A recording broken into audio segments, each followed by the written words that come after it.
ಕಳೆದ ದಿನದ ವಿಷಯವಾಗಿ ಎಲ್ಲ ಮಾತನಾಡ್ತಿದ್ದ. ಆನಂತರ ಬಹುಕಾಲದ ಆ ಸ್ನೇಹಿತನ ಸಹವಾಸ ಅದನ್ನು ಸವಿಯಲು ಅವನ ನಸುನಗುತ್ತಾ ಹೇಳ್ತೇನೆ, ಪ್ರಿಯ ಗೆಳೆಯ, ನೀನು ನನಗಾಗಿ ಏನ್ ತಂದಿದೀಯಾ? ನಿನ್ನ ಹೆಂಡತಿ ನನಗೆ ರುಚಿಯಾದ ತಿಂಡಿಯನ್ನು ಕಳಿಸಿದಾಳೆಯ? ತನ್ನ ಸ್ನೇಹಿತನೊಡನೆ ಮಾತನಾಡುತ್ತಾ ಕೃಷ್ಣನ ಅಪಾರ ಪ್ರೀತಿಯಿಂದ ನಸುನಗುತ್ತಾ ಅವನನ್ನು ನೋಡ್ತಾ ಇದ್ದ. ನಂತರ ಕೇಳ್ತಾನೆ, ಪ್ರಿಯ ಗೆಳೆಯ, ನೀನು ನಿನ್ನ ಮನೆಯಿಂದ ನನಗೆ ಏನಾದ್ರೂ ಉಡುಗೊರೆಯನ್ನು ತಂದಿರಲೇಬೇಕಲ್ಲ ಅಂತ ಹೇಳ್ತೇನೆ. ಅದಕ್ಕೆ ಕೃಷ್ಣನು ತಿನ್ನುವುದಕ್ಕೆ ಯೋಗ್ಯವಲ್ಲದಂತಹ ಆ ಅವಲಕ್ಕಿಯನ್ನು ಕೊಡಲು ತಂದಿದ್ದ ಅಂತ ಹೇಳಿ ಸುಧಾಮನಿಗೆ ಹಿಂಜರಿಕೆ ಆಗ್ತದೆ. ಅವನು ಅದು ಕೃಷ್ಣನಿಗೆ ಗೊತ್ತಾಗ್ತದೆ. ಸುಧಾಮ ಬ್ರಾಹ್ಮಣನ ಮನಸ್ಸನ್ನೆಲ್ಲ ಅರ್ಥ ಮಾಡಿಕೊಳ್ತಾನೆ. ನಂತರ ಹೇಳ್ತಾನೆ, ಪ್ರಿಯ ಕಲೆಯ, ಖಂಡಿತವಾಗಿಯೂ ನನಗೆ ಯಾವುದರ ಅಗತ್ಯ ಕೂಡ ಇಲ್ಲ. ಆದ್ರೆ ನನ್ನ ಭಕ್ತ ಏನಾದ್ರೂ ಅಲ್ಪ ಕಾಣಿಕೆಯನ್ನು ಪ್ರೀತಿಯಿಂದ ತೆಗೆದುಕೊಂಡು ಬಂದರೆ ನಾನು ಅದನ್ನು ಸಂತೋಷದಿಂದ ಸ್ವೀಕರಿಸ್ತೇನೆ. ಭಕ್ತನಲ್ಲದ ಮನುಷ್ಯನು ಬಹು ಮೌಲಿಕವಾದ ವಸ್ತುಗಳನ್ನು ಅರ್ಪಿಸಿದ್ರು ಕೂಡ ನನಗೆ ಅದನ್ನು ಸ್ವೀಕರಿಸಲಿಕ್ಕೆ ಇಷ್ಟ ಇಲ್ಲ. ಭಕ್ತಿ ಮತ್ತು ಪ್ರೀತಿಗಳಿಂದ ಅರ್ಪಿಸಿದ ವಸ್ತುಗಳನ್ನು ಮಾತ್ರ ನಾನು ಸ್ವೀಕರಿಸ್ತೇನೆ. ಇಲ್ಲವಾದ್ರೆ ಅದು ಎಷ್ಟೇ ಬೆಲೆ ಬಾಳುತ್ತಿದ್ರು ಕೂಡ ನಾನು ಅವುಗಳನ್ನು ತೆಗೆದುಕೊಳ್ಳುವುದಿಲ್ಲ. ನಿರ್ಮಲ ಮನಸ್ಸಿನ ಭಕ್ತನು ಒಂದು ಹೂವು, ಒಂದು ಹಣ್ಣು ಅಥವಾ ಒಂದು ಎಲೆ, ಇಲ್ಲಿ ಒಂದು ಹೂ, ಒಂದು ಎಳೆಯ ಸಣ್ಣ ತುಂಡು, ಒಂದಿಷ್ಟು ನೀರು, ಯಾವುದೇ ಒಂದು ಸ್ವಲ್ಪ ವಸ್ತುವನ್ನಾದ್ರೂ ನನಗೆ ಭಕ್ತಿಪೂರ್ವಕ ಪ್ರೀತಿಯಿಂದ ಕೊಟ್ರೆ ಅದನ್ನು ನಾನು ಸಂತೋಷದಿಂದ ಸ್ವೀಕರಿಸುವುದು ಮಾತ್ರವಲ್ಲ, ಅದನ್ನು ಬಹು ಸಂತೋಷದಿಂದ ನಾನು ತಿನ್ನುತ್ತೇನೆ ಅಂತ ಹೇಳಿ. ಸುಧಾಮ ಬ್ರಾಹ್ಮಣ ಮನೆಯಿಂದ ತಂದಿದ್ದ ಅವಲಕ್ಕಿಯನ್ನು ಅವನು ಸಂತೋಷದಿಂದ ಸ್ವೀಕರಿಸಿದಾಗೆ ಆಶ್ವಾಸನೆಯನ್ನು ಕೂಡ ಕೃಷ್ಣ ಕೊಡ್ತಾನೆ. ಆದ್ರೂ ಇಲ್ಲಿ ಸುಧಾಮನಿಗೆ ಸಂಕೋಚ ಆಗ್ತದೆ. ಅವನು ಭಗವಂತನಿಗೆ ಕೊಡ್ಲಿಕ್ಕೆ ಹಿಂಜರಿತಾನೆ. ಕೃಷ್ಣನಿಗೆ ಇಂತಹ ಸದ್ರ ಪದಾರ್ಥವನ್ನು ನಾನು ಹೇಗೆ ಕೊಡ್ಲಿ ಅಂತೇಳಿ ಯೋಚಿಸಿ ತಲೆ ತಗ್ಗಿಸ್ತಾನೆ. ಪರಮಾತ್ಮನಾದ ಕೃಷ್ಣನಿಗೆ ಅಲ್ಲಿ ಪ್ರತಿಯೊಬ್ಬರ ಹೃದಯದಲ್ಲಿನ ಭಾವನೆಗಳು ತಿಳಿದಿರ್ತದೆ. ಅವನಿಗೆ ಪ್ರತಿಯೊಬ್ಬರ ಸಂಕಲ್ಪ ಮತ್ತು ಪ್ರತಿಯೊಬ್ಬರ ಅಗತ್ಯಗಳು ಕೂಡ ತಿಳಿದಿರ್ತದೆ. ಆದ್ರಿಂದ ಅವನಿಗೆ ಸುಧಾಮ ಬ್ರಾಹ್ಮಣ ತನ್ನ ಬಳಿಗೆ ಏಕೆ ಬಂದ ಎನ್ನುವುದು ಕೂಡ ಗೊತ್ತು. ಕಡು ದಾರಿದ್ರ್ಯದಿಂದ ಕಷ್ಟಪಟ್ಟು ತನ್ನ ಹೆಂಡತಿಯ ವಿನಂತಿಯಂತೆ ಅವನು ಬಂದಿದ್ದ ಎನ್ನುವುದು ಕೂಡ ಭಗವಂತನಿಗೆ ಗೊತ್ತು. ಸುಧಾಮನನ್ನು ತಾನು ತನ್ನ ಬಹು ಪ್ರೀತಿಯ ಗೆಳೆಯ ಅಂತೇಳಿ ಭಾವಿಸಿದ ಕೃಷ್ಣನು ಪ್ರಾಪಂಚಿಕ ಲಾಭದ ಆಸೆಯ ಲೇಪವಿಲ್ಲದ ಸ್ನೇಹಿತ ಇವನು ಅಂತೇಳಿ ಅರ್ಥ ಮಾಡಿಕೊಳ್ತಾನೆ ಕೃಷ್ಣ. ಸುಧಾಮನು ನನ್ನಿಂದ ಏನನ್ನೂ ಬೇಡಲು ಕೂಡ ಬಂದಿಲ್ಲ, ಆದ್ರೆ ಅವನ ಹೆಂಡತಿಯ ಪ್ರಾರ್ಥನೆಯನ್ನು ಮನ್ನಿಸಿ ಅವನು ಅವಳನ್ನು ಸಂತೋಷ ಪಡಿಸಬೇಕು ಅಂತೇಳಿ ಆ ಉದ್ದೇಶಕ್ಕಾಗಿ ಈಗ ಬಂದಿದ್ದಾನೆ ಅಂತೇಳಿ ಗೊತ್ತಾಗ್ತದೆ. ಆದ್ದರಿಂದ ಕೃಷ್ಣನು ಸ್ವರ್ಗಲೋಕದ ಅರಸನನ್ನು ಕಲ್ಪಿಸಿಕೊಳ್ಳಲು ಸಾಧ್ಯವಿಲ್ಲದಷ್ಟು ಶ್ರೀಮಂತಿಗೆಯನ್ನು ಸುಧಾಮನಿಗೆ ಕೊಡ್ಲಿಕ್ಕೆ ನಿರ್ಧರಿಸ್ತಾನೆ. ಅನಂತರ ಅವನು ಏನ್ ಮಾಡ್ತಾನೆ, ಬಡ ಬ್ರಾಹ್ಮಣನ ಆ ಹೆಗಲಿನಿಂದ ಜೋತು ಬಿದ್ದದ್ದ ಅವಲಕ್ಕಿಯ ಪೊಟ್ಟಣ ಅದನ್ನು ಕಿತ್ತುಕೊಳ್ತಾನೆ. ಅದನ್ನು ಸುಧಾಮನು ತನ್ನ ಶಲ್ಯದ ಒಂದು ಮೂಲೆಯಲ್ಲಿ ಕಟ್ಟಿದ್ದ. ಕೃಷ್ಣನು, ಏನಿದು ಪ್ರಿಯ ಸ್ನೇಹಿತ, ಇದು ನನಗಾಗಿ ಸೊಗಸಾದ ರುಚಿಯಾದ ಅವಲಕ್ಕಿಯನ್ನು ನೀನು ತಂದಿದ್ಯಾ ಅಂತ ಹೇಳ್ತಾನೆ. ಇಷ್ಟು ಅವಲಕ್ಕಿಯು ನನ್ನನ್ನು ಮಾತ್ರವಲ್ಲ ಇಡೀ ಈ ಸೃಷ್ಟಿಯನ್ನು ಇದು ತೃಪ್ತಿಪಡಿಸ್ತದೆ ಅಂತೇಳಿ ನನಗೆ ಕಾಣ್ತದೆ ಎಂದು ಹೇಳಿ ಸುಧಾಮನಿಗೆ ಅವನು ಪ್ರೋತ್ಸಾಹವನ್ನು ಕೊಡ್ತಾನೆ. ಎಲ್ಲದರ ಮೂಲ ಕೃಷ್ಣನೇ. ಆದ್ರಿಂದ ಅವನು ಇಡೀ ಸೃಷ್ಟಿಯ ಬೇರು ಎಂದು ಇಲ್ಲೇ ಅರ್ಥವಾಗ್ತದೆ. ಮರದ ಬೇರಿಗೆ ನೀರನ್ನು ಹಾಕಿದ್ರೆ ಅದು ಮರದ ಪ್ರತಿಯೊಂದು ಭಾಗಕ್ಕೂ ಕೂಡ ಹೋಗ್ತದೆ. ಹಾಗೆ ಕೃಷ್ಣನು ಏನನ್ನು ಅರ್ಪಿಸಿದ್ರು ಕೂಡ, ಅವನಿಗಾಗಿ ಏನನ್ನು ಮಾಡಿದ್ರು ಕೂಡ ಅದು ಪ್ರತಿಯೊಬ್ಬರ ಅತ್ಯಂತ ಹೆಚ್ಚು ಒಳಿತಿಗಾಗಿ ಎಂದು ನಾವು ಭಾವಿಸ್ಬೇಕು. ಯಾಕೆಂದ್ರೆ ಇಂತಹ ಕಾಣಿಕೆಯ ಲಾಭವು ಇಡೀ ಸೃಷ್ಟಿಯಲ್ಲಿ ಅದು ಹಂಚಿ ಹೋಗ್ತದೆ. ಕೃಷ್ಣನಲ್ಲಿರುವ ಪ್ರೀತಿಯು ಕೂಡ ಎಲ್ಲಾ ಜೀವಿಗಳಿಗೂ ಕೂಡ ಹಂಚಿ ಹೋಗ್ತದೆ.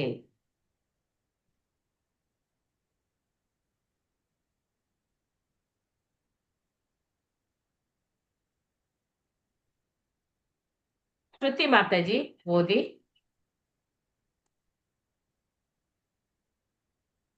ಹರೇ ಕೃಷ್ಣ.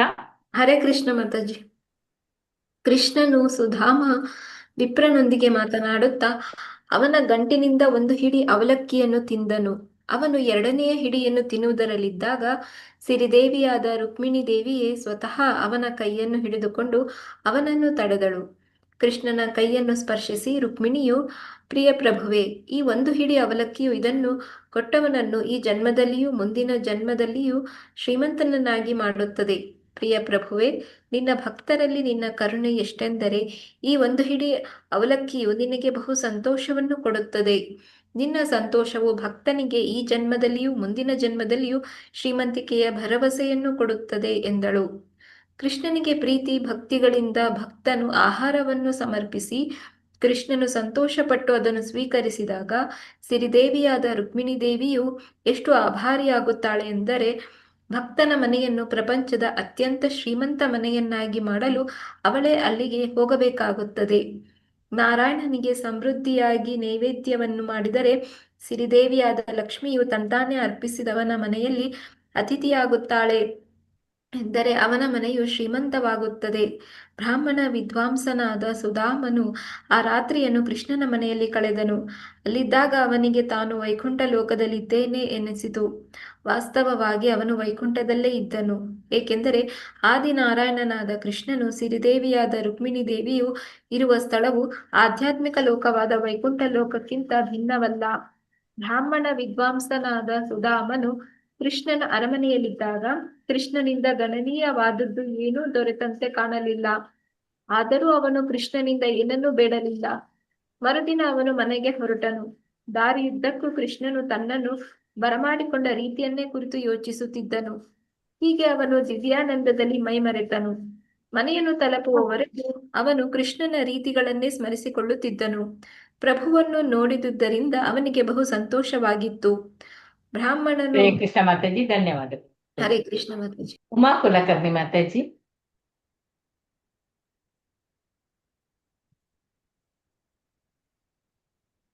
ಉಮಾದೇವಿ ಮಾತಾಜಿ.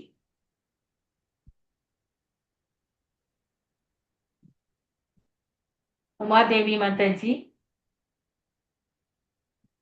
ಉಷಾ ಭಟ್ ಮಾತಾಜಿ. ಹರೇ ಕೃಷ್ಣ ಮಾತಾಜಿ, ಓದ್ತೀನಿ.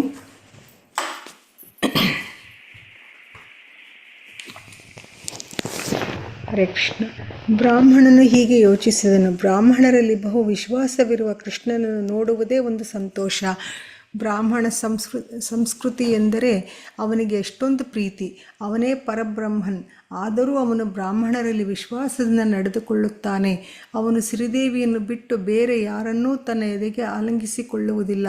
ಆದರೂ ಅವನಿಗೆ ಬ್ರಾಹ್ಮಣರು ಎಂದರೆ ಎಷ್ಟು ಗೌರವ ಎಂದರೆ ನನ್ನಂತಹ ಬಡ ಬ್ರಾಹ್ಮಣನನ್ನು ಎದೆಗೆ ಆಲಿಂಗಿಸಿಕೊಂಡನು. ಬಡಪಾಯಿ ಬ್ರಾಹ್ಮಣನಾದ ನನಗೂ ಸಿರಿದೇವಿಯ ಏಕೈಕ ಆಶ್ರಯವಾದ ಈ ಪರಮಪ್ರಭು ಕೃಷ್ಣನಿಗೂ ಎಲ್ಲಿಯೇ ಹೋಲಿಕೆ.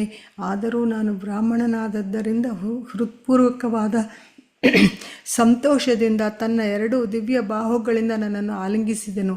ಕೃಷ್ಣನು ನನ್ನಲ್ಲಿ ಎಷ್ಟು ಕರುಣೆಯನ್ನು ತೋರಿಸಿದನೆಂದರೆ ಸಿರಿದೇವಿಯು ಮಲಗಿಕೊಳ್ಳುವ ಮಂಚದ ಮೇಲೆಯೇ ನನ್ನನ್ನು ಕೂಡಿಸಿದನು.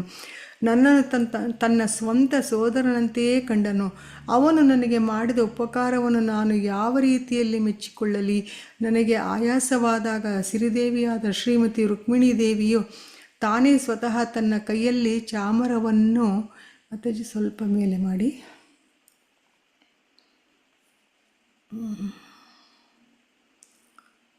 ಹಿಡಿದು ಗಾಳಿಯನ್ನು ಹಾಕಲು ನೋಡಿ ಇಲ್ಲೇ ಉಂಟು. Correct, thanks Mataji. ಹಿಡಿದು ಗಾಳಿಯನ್ನು ಹಾಕಲು ಪ್ರಾರಂಭಿಸಿದಳು. ಕೃಷ್ಣನ ಪ್ರಥಮ ಪತ್ನಿಯಾಗಿ ಅವಳು ತನ್ನ ಉನ್ನತ ಸ್ಥಾನವನ್ನು ಪರಿಗಣಿಸಲೇ ಇಲ್ಲ.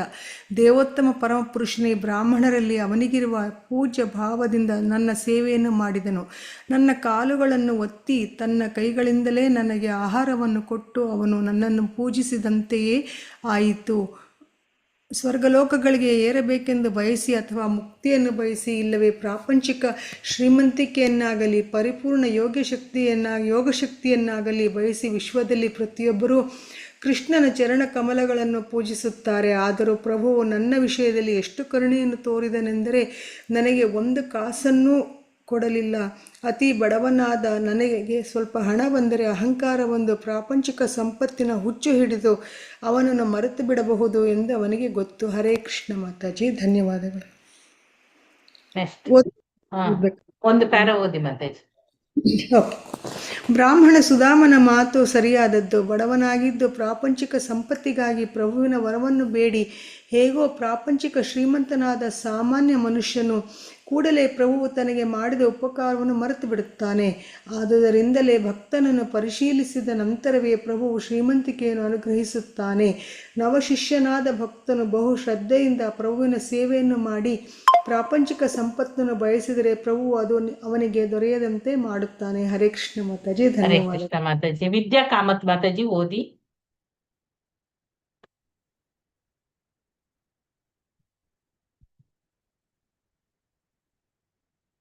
ವಿದ್ಯಾ ಕಾಮತ್. ಓಕೆ, ಯಶೋಧ ಮಾತಾಜಿ ಓದಿ.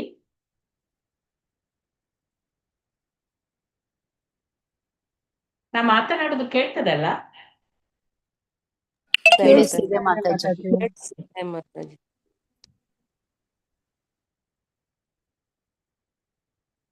ಎಸ್, ಎ ಇಂದಲೇ ಬರುವಾಗ. ಸರಿ ಸರಿ.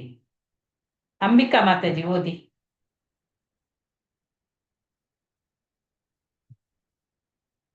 ಅವರು ಇಲ್ಲ. ಹರೇ ಕೃಷ್ಣ ಮಾತಾಜಿ. ಆಮೇಲೆ ಓದ್ತೀನಿ ಮಾತಾಜಿ. ಬೇರೆಯವ್ರಿಗೆ ಹೇಳಿ ಮಾತಾಜಿ. ಡಾಕ್ಟರ್ ಎಂ ಕೃಷ್ಣಮೂರ್ತಿ ಪ್ರಭುಜಿ ಓದಿ. ಹರೇ ಕೃಷ್ಣ ಮಾತಾಜಿ ಓದ್ತೇನೆ. ಹರೇ ಕೃಷ್ಣ. ಹೀಗೆ ಯೋಚಿಸಿದ ಬ್ರಾಹ್ಮಣ ವಿದ್ವಾಂಸನು ತನ್ನ ಮನೆಯನ್ನು ತಲುಪಿದನು. ಅಲ್ಲಿ ಎಲ್ಲವೂ ಅಚ್ಚರಿಗೊಳಿಸುವಂತೆ ಬದಲಾಗಿದ್ದುದನ್ನು ಕಂಡನು. ಅವನ ಗುಡಿಸಲಿನ ಬದಲು ಬಹು ಬೆಲೆ ಬಾಳುವ ರತ್ನಗಳು ಮತ್ತು ಆಭರಣಗಳಿಂದ ಮಾಡಿದ ಅರಮನೆಗಳಿದ್ದವು. ರತ್ನಗಳು ಆಭರಣಗಳು ಸೂರ್ಯನಂತೆ, ಚಂದ್ರನಂತೆ ಮತ್ತು ಅಗ್ನಿಯ ಕಿರಣಗಳಂತೆ ಹೊಳೆಯುತ್ತಿದ್ದವು. ದೊಡ್ಡ ಅರಮನೆಗಳು ಇದ್ದದ್ದು ಮಾತ್ರವಲ್ಲ, ಅವುಗಳ ಮಧ್ಯೆ ಸುಂದರವಾದ ಅಲಂಕೃತವಾಗಿದ್ದ ಉಪವನಗಳಿದ್ದವು. ಅವುಗಳಲ್ಲಿ ಸುರದ್ರೂಪಿಗಳಾದ ಸ್ತ್ರೀ ಪುರುಷರು ಓಡಾಡುತ್ತಿದ್ದರು. ಈ ಉಪವನಗಳಲ್ಲಿ ಕಮಲದ ಹೂಗಳು ತುಂಬಿದ್ದ ಸುಂದರವಾದ ಕುಳಗಳಿದ್ದವು ಮತ್ತು ಹಲವು ವರ್ಣಗಳ ಪಕ್ಷಿಗಳ ಗುಂಪುಗಳಿದ್ದವು. ತನ್ನ ವಾಸಸ್ಥಳದ ಈ ಅದ್ಭುತ ಬದಲಾವಣೆಯನ್ನು ಕಂಡ ಬ್ರಾಹ್ಮಣನು, ಇಂತಹ ಬದಲಾವಣೆಗಳನ್ನು ನಾನು ಹೇಗೆ ನೋಡುತ್ತಿದ್ದೇನೆ? ಈ ಸ್ಥಳವು ನನಗೆ ಸೇರಿದೆಯೇ ಅಥವಾ ಬೇರೆಯವರದೇ? ಇದು ನಾನು ವಾಸಿಸುತ್ತಿದ್ದ ಸ್ಥಳವೇ? ಆದರೆ ಇಂತಹ ಅದ್ಭುತ ಬದಲಾವಣೆಯು ಹೇಗೆ ಆಯಿತು ಎಂದು ತನ್ನಲ್ಲಿಯೇ ಯೋಚಿಸಿದನು. ಬ್ರಾಹ್ಮಣ ವಿದ್ವಾಂಸನು ಇದನ್ನು ಕುರಿತು ಯೋಚಿಸುತ್ತಿದ್ದಾಗ ದೇವತೆಗಳ ಲಕ್ಷಣಗಳಿಂದ ಸುಂದರ ಸ್ತ್ರೀ ಪುರುಷರ ಒಂದು ಗುಂಪು ಸಂಗೀತಗಾರರ ವೃಂದದೊಡನೆ ಬಂದು ಅವನನ್ನು ಸ್ವಾಗತಿಸಿತು. ಎಲ್ಲರೂ ಮಂಗಳ ಗೀತೆಗಳನ್ನು ಹಾಡುತ್ತಿದ್ದರು. ತನ್ನ ಪತಿಯು ಬಂದನೆಂಬ ಸುದ್ದಿಯನ್ನು ಕೇಳಿ ಬ್ರಾಹ್ಮಣನ ಪತ್ನಿ ಬಹು ಸಂತೋಷಗೊಂಡು ಆತುರವಾಗಿ ಅರಮನೆಯಿಂದ ಹೊರಗೆ ಬಂದಳು. ಬ್ರಾಹ್ಮಣನ ಪತ್ನಿಯು ಎಷ್ಟು ಸುಂದರಳಾಗಿದ್ದಳೆಂದರೆ ಅವಳನ್ನು ಸ್ವಾಗತಿಸಲು ಶ್ರೀದೇವಿಯೇ ಬಂದಂತಿತ್ತು. ಗಂಡನನ್ನು ತನ್ನೆದುರಿಗೆ ಕಾಣುತ್ತಲೇ ಅವಳ ಕಣ್ಣುಗಳಿಂದ ಆನಂದ ಬಾಷ್ಪಗಳು ಸುರಿದವು. ಅವಳ ಕಂಠವು ಬಿಗಿದು ಗಂಡನೊಡನೆ ಮಾತನಾಡಲು ಸಾಧ್ಯವಾಗಿಲ್ಲ. ಹರ್ಷೋದ್ಮಾನದಲ್ಲಿ ಅವಳು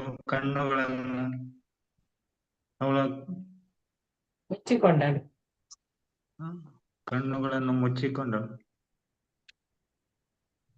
ಬಹು ಪ್ರೇಮದಿಂದ ನೋಡಿ, ಇಲ್ಲಿ ಕರ್ಸರ್ ತಂದಿಟ್ಟಿದ್ದೇನೆ.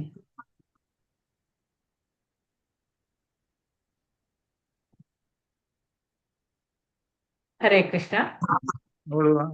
ಅವಳನ್ನ ಮೆಚ್ಚಿಸಿಕೊಂಡನು. ಬಹು ಪ್ರೇಮದಿಂದ ಅವಳು ಅವನಿಗೆ ತಲೆ ಬಾಗಿದಳು. ಅವನನ್ನು ಆಲಂಗಿಸಿಕೊಳ್ಳಬೇಕೆಂದು ಯೋಚಿಸಿದಳು.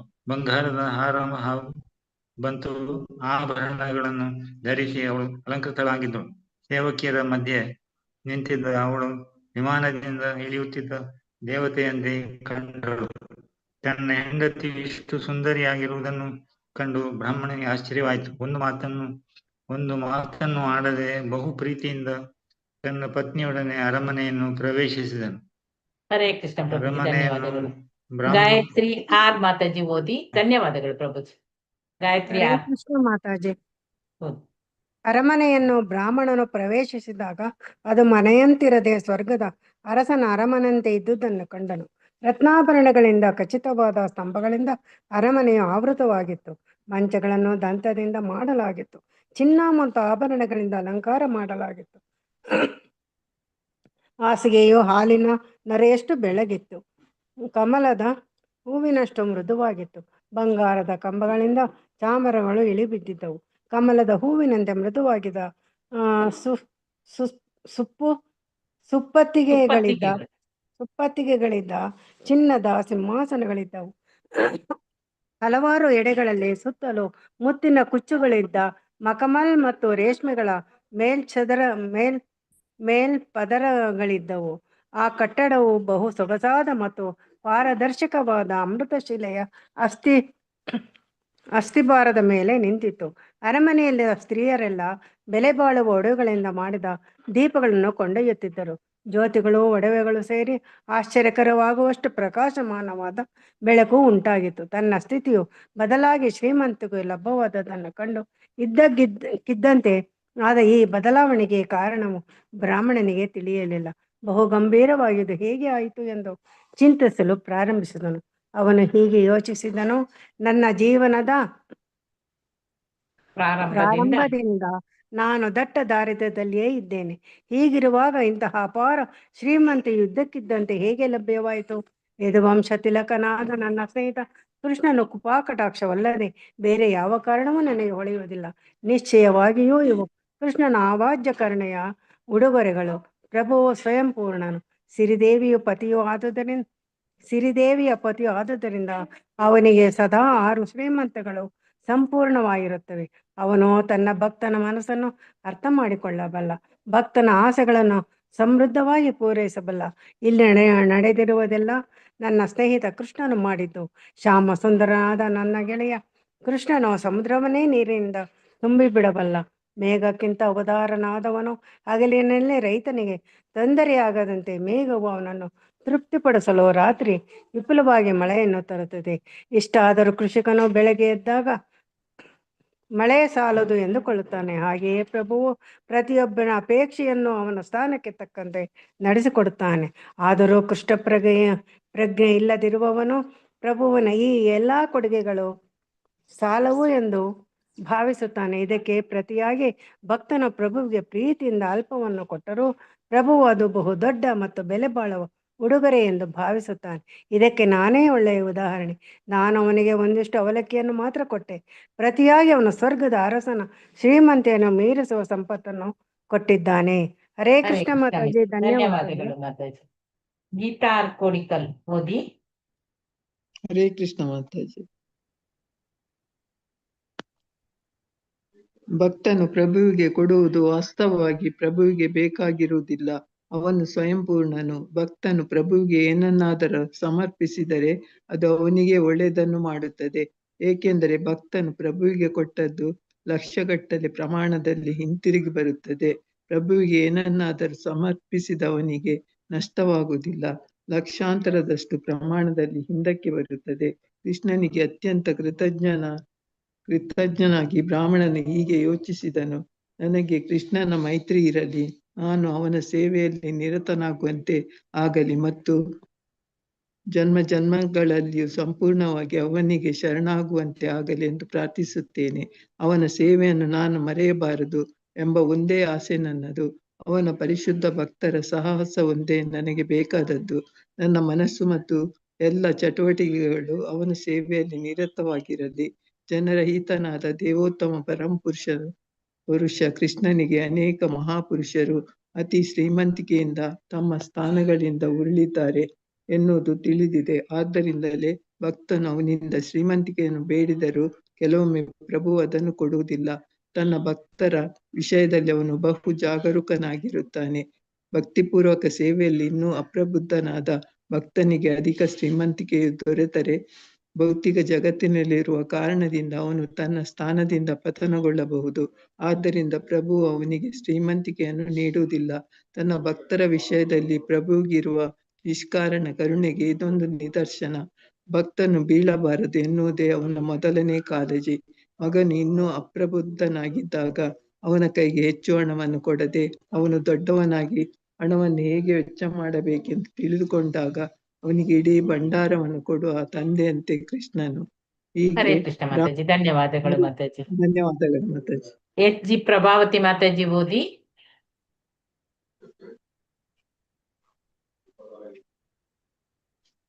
ಜಯದ ಮಾತಾಜಿ ಹಲೋ, ಓದ್ತೀನಿ ಮಾತಾಜಿ. ಓದಿ. ಇಲ್ಲಿ ಹೀಗೆ ಬ್ರಾಹ್ಮಣ ಅಲ್ಲಿಂದನ. ಹೌದು. ಹ ಹರೇ ಕೃಷ್ಣ ಮಾತಾಜಿ. ಹೀಗೆ ಬ್ರಾಹ್ಮಣ ವಿದ್ವಾಂಸನು ಪ್ರಭುವು ತನಗೆ ನೀಡಿದ ಶ್ರೀಮಂತಿಕೆಗಳನ್ನು ತನ್ನ ಮಿತಿಮೀರಿದ ಇಂದ್ರಿಯ ತೃಪ್ತಿಗೆ ಬಳಸಬಾರದು, ಪ್ರಭುವಿನ ಸೇವೆಗೆ ಬಳಸಬೇಕು ಎಂದು ನಿಶ್ಚಯಿಸಿದನು. ಹೊಸದಾಗಿ ಲಭ್ಯವಾದ ಶ್ರೀಮಂತಿಕೆಯನ್ನು ಅವನು ಸ್ವೀಕರಿಸಿದನು. ಆದರೆ ಇಂದ್ರಿಯ ತೃಪ್ತಿಗಾಗಿ ಆಸೆ ಪಡದೆ ವೈರಾಗ್ಯದ ಮನೋಧರ್ಮದಿಂದಲೇ ಸ್ವೀಕರಿಸಿದನು. ಶ್ರೀಮಂತಿಕೆಯ ಎಲ್ಲ ಸೌಲಭ್ಯಗಳನ್ನು ಪ್ರಭುವಿನ ಪ್ರಸಾದವೆಂದು ಸ್ವೀಕರಿಸುತ್ತಾ ತನ್ನ ಹೆಂಡತಿಯೊಡನೆ ಶಾಂತವಾಗಿ ಬಾಳಿದನು. ಅವನು ಬಗೆಬಗೆಯಾದ ಭಕ್ಷ್ಯ ಭೋಜ್ಯಗಳನ್ನು ಮೊದಲು ಪ್ರಭುವಿಗೆ ಅರ್ಪಿಸಿ ಅನಂತರ ಪ್ರಸಾದವೆಂದು ಸವಿಯುತ್ತಿದ್ದನು. ಹಾಗೆಯೇ ಭಗವಂತನ ಕೃಪೆಯಿಂದ ನಮಗೆ ಭೌತಿಕ ಶ್ರೀಮಂತಿಕೆ, ಕೀರ್ತಿ, ಅಧಿಕಾರ, ವಿದ್ಯೆ ಮತ್ತು ಸೌಂದರ್ಯ ಇಂತಹ ಶ್ರೀಮಂತಿಕೆಗಳು ಬಂದರೆ ಅವೆಲ್ಲವೂ ಭಗವಂತನ ಕೊಡುಗೆಗಳು. ಅವನ್ನು ಭಗವಂತನ ಸೇವೆಗಾಗಿ ಬಳಸಬೇಕು, ನಮ್ಮ ಇಂದ್ರಿಯ ತೃಪ್ತಿಗಲ್ಲ ಎಂದು ಭಾವಿಸುವುದು ನಮ್ಮ ಕರ್ತವ್ಯ. ಬ್ರಾಹ್ಮಣ ವಿದ್ವಾಂಸನು ಇದೇ ಸ್ಥಿತಿಯಲ್ಲಿ ಮುಂದುವರೆದನು. ಆದುದರಿಂದ ಅಧಿಕ ಶ್ರೀಮಂತಿಕೆಯಿಂದ ಕೆಡುವುದರ ಬದಲು ದಿನದಿನಕ್ಕೆ ಕೃಷ್ಣನಲ್ಲಿ ಅವನ ಪ್ರೀತಿ ಆದರಗಳು ಹೆಚ್ಚುತ್ತಾ ಹೋದವು. ಭೌತಿಕ ಶ್ರೀಮಂತಿಕೆಯು ಅದನ್ನು ಬಳಸುವ ಉದ್ದೇಶಕ್ಕೆ ಅನುಗುಣವಾಗಿ ಅವನತಿಗೆ ಕಾರಣವಾಗಬಹುದು ಅಥವಾ ಉನ್ನತಿಗೆ ಕಾರಣವಾಗಬಹುದು. ಶ್ರೀಮಂತಿಕೆಯನ್ನು ಇಂದ್ರಿಯ ತೃಪ್ತಿಗಾಗಿ ಬಳಸಿದರೆ ಅದು ಅವನತಿಗೆ ಕಾರಣವಾಗುತ್ತದೆ. ಪ್ರಭು ಸೇವೆಗಾಗಿ ಬಳಸಿದರೆ ಉನ್ನತಿಗೆ ಕಾರಣವಾಗುತ್ತದೆ. ಕೃಷ್ಣನು ಸುಧಾಮ ವಿಪ್ರನನ್ನು ನಡೆಸಿಕೊಂಡ ರೀತಿಯಿಂದ ಬ್ರಾಹ್ಮಣ ಗುಣಗಳಿರುವ ಮನುಷ್ಯನ ವಿಷಯದಲ್ಲಿ ದೇವೋತ್ತಮ ಪರಮ ಪುರುಷನಿಗೆ ಅತ್ಯಂತ ಸಂತೋಷವಾಗುತ್ತದೆ ಎನ್ನುವುದು ಸ್ಪಷ್ಟವಾಗಿದೆ. ಸುಧಾಮ ವಿಪ್ರನಂತಹ ಯೋಗ್ಯ ಬ್ರಾಹ್ಮಣನು ಸಹಜವಾಗಿಯೇ ಕೃಷ್ಣನ ಭಕ್ತನಾಗಿರುತ್ತಾನೆ. ಆದುದರಿಂದ ಬ್ರಾಹ್ಮಣನು ವೈಷ್ಣವನು ಎಂದು ಹೇಳಿದೆ. ಬ್ರಾಹ್ಮಣ ಪಂಡಿತ ಎಂದು ಹೇಳಿದೆ. ಬ್ರಾಹ್ಮಣನು ಮೂರ್ಖನಾಗಿರಲು ಅಥವಾ ಅವಿದ್ಯಾವಂತನಾಗಿರಲು ಸಾಧ್ಯವಿಲ್ಲ. ಆದುದರಿಂದ ಬ್ರಾಹ್ಮಣರಲ್ಲಿ 2 ವರ್ಗಗಳು: ಬರಿಯ ವಿದ್ವಾಂಸರಷ್ಟೇ ಆಗಿ ಪ್ರಭುವಿನ ಭಕ್ತರಾಗದೆ ಇರುವವರು ಎಂದರೆ ವೈಷ್ಣವರಲ್ಲದೆ ಇರುವವರು ಪಂಡಿತರು. ಅವರ ವಿಷಯದಲ್ಲಿ ಕೃಷ್ಣನಿಗೆ ಅಷ್ಟು ಸಂತೋಷವಿಲ್ಲ. ಬ್ರಾಹ್ಮಣ ಹರೇ ಕೃಷ್ಣ ಮಾತಾಜಿ, ಧನ್ಯವಾದಗಳು ಮಾತಾಜಿ. ನೆಕ್ಸ್ಟ್ ಜಯದ ಮಾತಾಜಿ ಕಂಟಿನ್ಯೂ ಮಾಡಿ. ಜಯದ ಸತ್ಯ. ಜಯದ ಮಾತಾಜಿ ಓದಿ ಮಾತಾಜಿ. ಬ್ರಾಹ್ಮಣ, ಇಲ್ಲಿ ನೋಡಿ ಕರ್ಸರ್ ತಂದಿಟ್ಟಿದ್ದೇನೆ. ಸರಿ. ಬ್ರಾಹ್ಮಣ ವಿದ್ವಾಂಸನಾದ ಮಾತ್ರಕ್ಕೆ ದೇವೋತ್ತಮ ಪರಮ ಪುರುಷನನ್ನು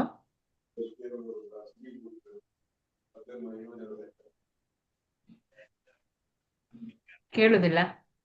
ನಿಮ್ಗೆ ಕೇಳ್ತದ? ಇಲ್ಲ ಮಾತಾಜಿ, ಓದ್ತಾ ಇಲ್ಲ, ಅದು ಕಾಣಿಸ್ತಾ ಇಲ್ಲ ನನ್ಗೆ. ಓಕೆ, ಎಲ್ಲಿದೆ ಮಾತ್ರಕ್ಕೆ ದೇವೋತ್ತಮ ಪರಮ ಪುರುಷನನ್ನು ಆಕರ್ಷಿಸಲು ಸಾಧ್ಯವಿಲ್ಲ. ಇಲ್ಲಿಂದ ಓದಿ. ಬ್ರಾಹ್ಮಣನಾದವನು ಭಗವದ್ಗೀತೆ ಮತ್ತು ಶ್ರೀಮದ್ ಭಾಗವತಗಳಂತಹ ಧರ್ಮ ಗ್ರಂಥಗಳು ಹೇಳುವ ರೀತಿಯಲ್ಲಿ ಅರ್ಹನಾಗಿದ್ದರೆ ಸಾಲದು, ಅವನು ಕೃಷ್ಣನ ಭಕ್ತನೂ ಆಗಿರಬೇಕು. ಇದಕ್ಕೆ ಶ್ರೇಷ್ಠ ಉದಾಹರಣೆ ಸುಧಾಮ ವಿಪ್ರಮ. ಅವನು ಯೋಗ್ಯ ಬ್ರಾಹ್ಮಣನು, ಎಲ್ಲಾ ಭೌತಿಕ ಇಂದ್ರಿಯ ಭೋಗದ ವಿಷಯದಲ್ಲಿ ನಿರ್ಲಿಪ್ತನು ಮತ್ತು ಹಾಗೆಯೇ ಕೃಷ್ಣನ ಮಹಾಭಕ್ತನು. ಎಲ್ಲಾ ಯಜ್ಞಗಳ ಮತ್ತು ತಪಸ್ಸುಗಳನ್ನು ಅನುಭವಿಸುವವನು ಕೃಷ್ಣನೇ. ಅವನಿಗೆ ಸುಧಾಮ ವಿಪ್ರನಂತಹ ಬ್ರಾಹ್ಮಣನಲ್ಲಿ ಬಹು ಪ್ರೀತಿ. ಅವನು ಇಂತಹ ಬ್ರಾಹ್ಮಣನನ್ನು ಎಷ್ಟರ ಮಟ್ಟಿಗೆ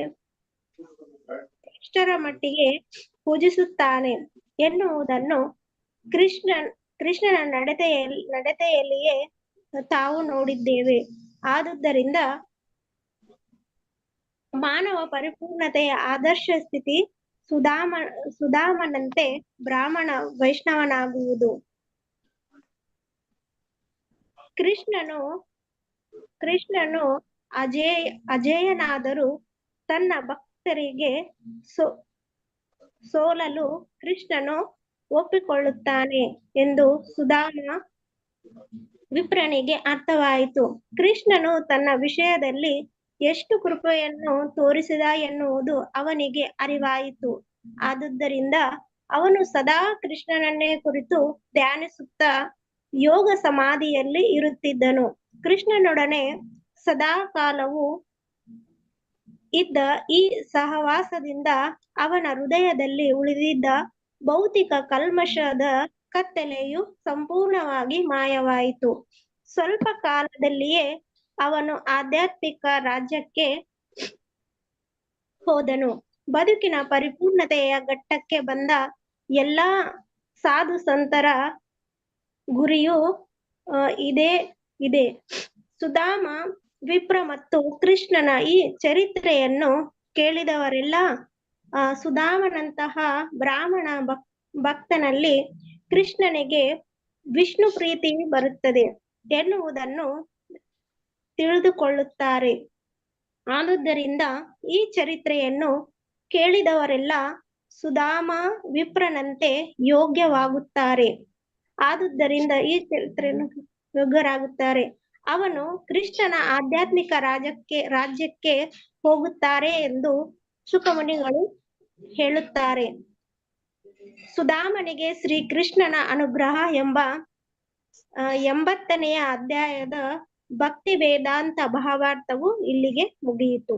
ಹರೇ ಹರೇ ಕೃಷ್ಣ. ಕೃಷ್ಣ ಹರೇ ಕೃಷ್ಣ ಕೃಷ್ಣ ಕೃಷ್ಣ ಹರೇ ಹರೇ ಹರೇ ರಾಮ ರಾಮ ರಾಮ ಹರೇ ಹರೇ.